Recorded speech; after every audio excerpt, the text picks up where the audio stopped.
Wisconsin Historical Society will be presenting the commemoration of the Treaty of 1854 this weekend with a series of events at the Madeline Island Museum. This year marks the 165th anniversary of the signing of the treaty, which established the first Ojibwe reservations and stipulated the rights of the Ojibwe to hunt, gather, and fish in the ceded territories. The treaty was signed at the La Pointe on Madeline Island. And here with us this morning to talk about the history of the event and the author of the novel Resisting Removal, the Sandy Lake Tragedy of 1850 is Colin Musful. Colin, thank you so much for being here. Thanks for having me. Of course. And Colin, let us start with your background and what you have done.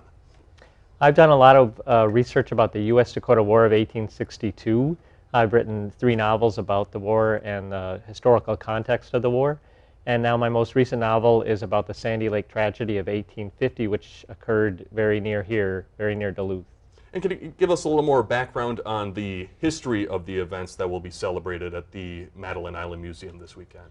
Well, a few years after the Sandy Lake tragedy, the Ojibwe signed a new treaty at La Pointe on Madeline Island, Wisconsin, which is their traditional homeland.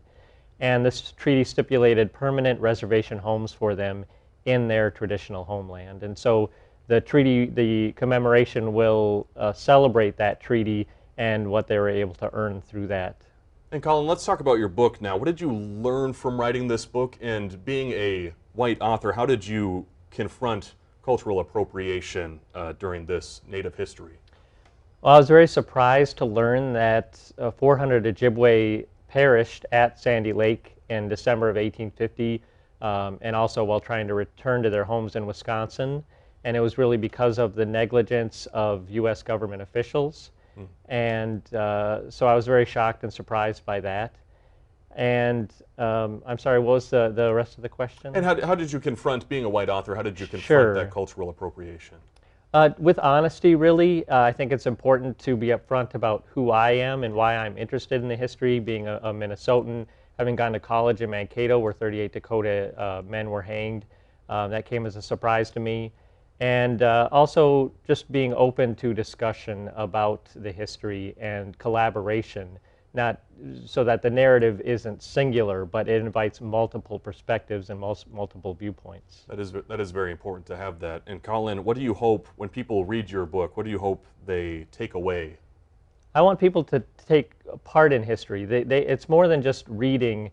They can also participate in history. A lot of my resources are digitized and it's available for them. They have a lot of great places they can go, such as the Minnesota Historical Society. I know the Great Lakes Indian Fish and Wildlife Commission has an annual commemoration event of the Sandy Lake tragedy at Sandy Lake, and that's something that people can participate in and really be a part of the discussion about why this history is important and what we do to reconcile it and also create reparations around it. Important to look back and see where we are today.